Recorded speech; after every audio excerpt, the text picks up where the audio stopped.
Still brings a smile to our faces when we hear our friend Janine from No Promises having a crack at the old Vienna and making it Sienna. Sienna Mannix, good morrow to you at 9:15. Good morning, gentlemen. How are we? Going well. Do you still get goosebumps when you hear that? I do. I still can't help but just smile with my entire being. Sure. Last Sunday, as you would recall, folks, I was down in Gippsland last week, and last Sunday I fronted up at the Menian pub to have a feed with my family to celebrate my 50th birthday, and you'll never guess what, the music entertainment for the afternoon was in fact Eric Collier from No Promises and his bandmates, and he said, we've got someone special in the audience today. I'm thinking, here we go. Janine Garvey from No Promises. So Eric and Janine, the same Janine, played, which was great. And that was the first time you'd met them? I had met Janine a couple of times, but it was the first time I'd met Eric. And boy, oh boy, there's not much better to do on a Sunday afternoon than sit at the Menian pub in the sunshine and listen to those guys sing. Anyway, enough about that. Yeah. Hey, we've got Sienna here to talk about women's sport. So why don't you, Sienna, talk about women's sport? I don't know. I better get into it. Look, we'll start with the very obvious. The AFL Womens have announced the collective bargaining agreement between the AFL and the AFL Players Association, and it's all in regards to the women's side of things. Mm-hmm. The very big part of it is the pay rise that's come across the players.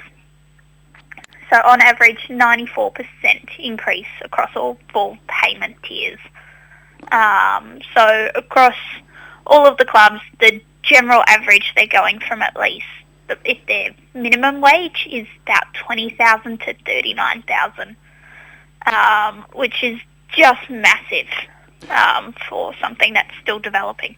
Sorry, we're just crossing live to the main street. We've got a bloke who's going, about time though, but why don't women, and when they start to bring people through the gates, then they should be paid like professionals. So I don't know who that was. He was just wandering past. We got a microphone in his hand. No, that's not an unreasonable amount of money to be paid for what they do and the attention that they bring to the competition, I wouldn't have thought. Well, no, definitely not. And I think the whole part of doing this increase was to help recognise those unpaid hours that these players are putting in to maintain their fitness, the recovery time, all of that's involved year-round. Because I think, and by the way too, we've spoken to Leo, our station manager, and he is pleased to announce, we're announcing this on radio for the first time, that your salary is also going to increase by 94% from the Pulse. So what you're getting now, we're going to increase that by 94% in recognition of the fine work you do. Oh gosh, watch out. It's going from nothing to nothing, but that's okay. So I think the thing that is forgotten amongst this, okay, they play for whatever it is, 10 weeks a year or 11 weeks a year by the time you're taking the finals. You don't just sort of rock up at week 1 and go, well, I haven't actually run around for the last 40 weeks. I'll just start playing footy. They've got to be keeping fit all year round, I would have thought. Yeah, and it's a full-time commitment. When it comes to health and fitness, it's not something that you can kind of go, all right, I'll throw the boots on, run out on the track and we'll be fine. It's something that there's a lot of training behind it, even just down to the technique of how they run, it's tough work. As a minor aside, and just to dispute what you're saying there slightly, Sienna, in 6 minutes time, my son is running out to play football for the Old Trinity Grammarian Thirds side against Old Brighton. And in fact, what you said is wrong. You can throw the boots on without any training and go and have a kick, because he's about to demonstrate that he hasn't played footy in 9 years. To be fair, he had just done some training for some running. Yeah, that's true. He has done a pre-season at Eastern Gardens. Yes, but I think it's fair to say that the standard that the women's football is at is slightly better than the VAFA Thirds. Yes, definitely. Yeah. It's a bit different. Yes. So I guess what we've talked about, the fact the minimum wage is going from 20 to 30. I'm assuming that means some of the marquee players will be getting 6 figures? Yes, correct. So do clubs have, is there a limit to the number of marquee players they can have, or are they let on their own to do? Because clearly the Taylor Harrises and Daisy Pearces and Erin Phillips of the world do a lot of marketing work as well, maybe even for the AFL as well as for their clubs. They might get payments outside of their actual football commitments, I'd imagine. Yes, so the way that the AFL Women's have structured this is that there are obviously limits as to how many Tier 1 players a club can have and how many Tier 2 players and etc, etc. I know that each club is limited to only having 2 Tier 1 players, which then brings in that issue of if you have 3, what happens to that third one? So in the case of Geelong, Neil, help me out, who would be our own Amy McDonald, of course, would be the marquee player at Geelong at the moment, having won a couple of best and fairest, and what did she win? The GoFooty.live. GoFooty.live Best and Emerging Fairest Player Award. Yeah, absolutely. I think we got that one right. Yeah. I'm assuming Meg McDonald would be one. Yeah. Whether Amy's a Tier 1 or not, maybe, because you'd have Nina Morrison as well, who you would probably see as being an up-and-comer. I don't know. It's an interesting question. It's difficult. When you look at some of the teams at the other end of the ladder who have performed really, really well, and you're looking at your Adelaides, your Brisbanes, your Melbournes, you'd have to think that there are some players being criminally underpaid if only 2 of them can be rewarded as a Tier 1. Yeah, correct. Yeah, definitely. And I think it too also brings that question of, for these new clubs and these new teams, is this going to some way change how they've managed to recruit? Because it's almost an added benefit if they've not already got a team battling for the Tier 1 position. Well, it's interesting because Emily Bates, who's the current AFLW Player of the Year, or what do they call that? They haven't got a name for it yet, but, she's the Brownlow medalist of the AFLW, if you will. It is suggested that Hawthorn and Essendon, both establishing clubs this year, have gone and thrown, quote, ridiculous amounts of money at her, unquote. I'm wondering if ridiculous amounts of money was done in the context of the existing agreement or the new agreement, and they'd had the sort of wink, wink, nudge, nudge, you can take it to the top of the tier. Yeah, quite possible.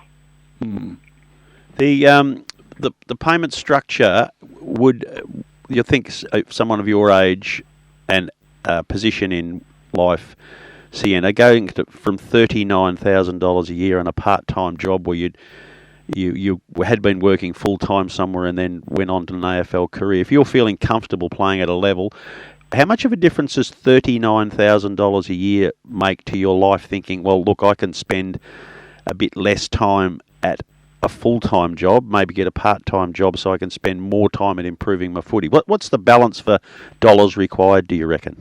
No, that is a really good question. Well, it's the first time you've been accused of that, Rob. It is. Hey, now we know.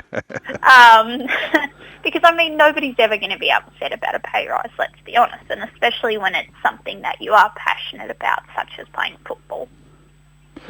So that balance, if you think with an extra 5 to 10 hours a week training and working on my skills could get me into another tier get me into $70,000-$80,000 a year women's player, am I prepared to work a part-time job rather than a full-time job to support my income now that I've got this extra 20? I would think it would make a huge difference to a lot of girls' ability to put time and effort into the game. Yeah, and I think too, obviously, without going too far off track, you've got the cost of living that's just constantly increasing at the moment, and then not just that, you have certain players who are studying, and if they've gone into that next tax bracket, then they're going to have to start paying that back too. So it's smaller little things like that the players themselves are going to have to sort of overcome in the next little bit, and hopefully, like I said before, I don't think anyone's going to be upset with the pay rise, but it's the small things like that they're going to be learning to juggle. The other one too, Robert, I'm going to throw a name across the table here, Sienna, that you won't have ever heard of in your born days, but his eyes will light up. Do you remember Bob Cowper? Bob Cowper was an Australian cricketer who gave it away at, age 27 or something, because he wanted to get on with the rest of his life. He and many. Paul Sheehan was another one. I was just using him as an example. Paul Sheehan, another one, of course. But I suspect with with the more professional salaries offered to cricketers from the Kerry Packer days onwards, players stuck around longer. I'm wondering whether this might mean a woman player who might have thought at 27, look, the time's right, start a family, or really get stuck into my career, or do that master's degree, or whatever they were going to do, they might say, actually, I'm getting an extra 30 grand a year. It's probably worth sticking around for a year or two, which then grows the standard of the footy a bit. Which is desperately needed. Yeah, I'm wondering whether that might be a spin-off as well. Yeah, definitely. I think good analysis, wasn't it? Very good. Thank you. I think it's just helping encourage these younger players and the ones coming in with this new expansion, which is never a negative thing, really, is it?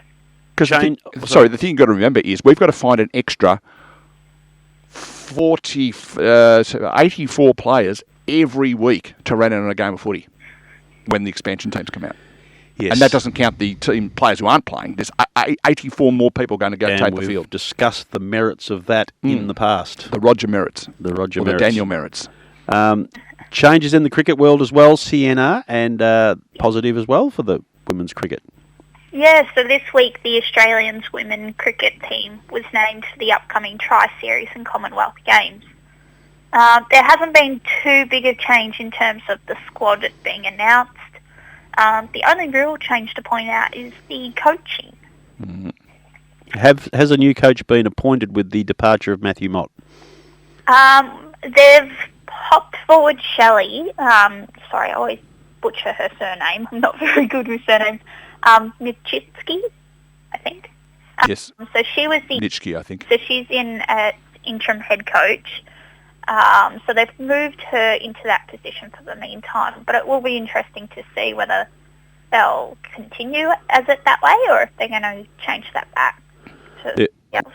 We had a discussion a few weeks ago in this format around the merit of having females coaching Australian rules footy across the board and suggesting, well, they probably not enough of them been in the system long enough to be at the level required to be a top-level coach. However, cricket is different. The amount of time that Australia's been at the top of women's cricket, I would have thought there would be a good number of potential candidates to take that senior coaching position for the Australian team that are women, and I hope they do go with a long-term appointment for that reason. Yeah, definitely. And I think it'll be interesting to see how it unfolds, and I think it's good too. It's still an individual that the team are common with, and they know and they've worked with all along, so it makes it a lot easier for the girls too.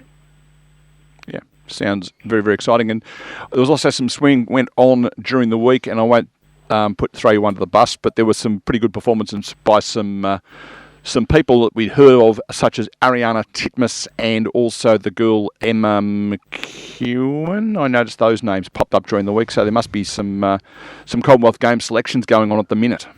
Yes, there is. So hopefully as the next couple of weeks unfold, we'll get some more names and some more details around that.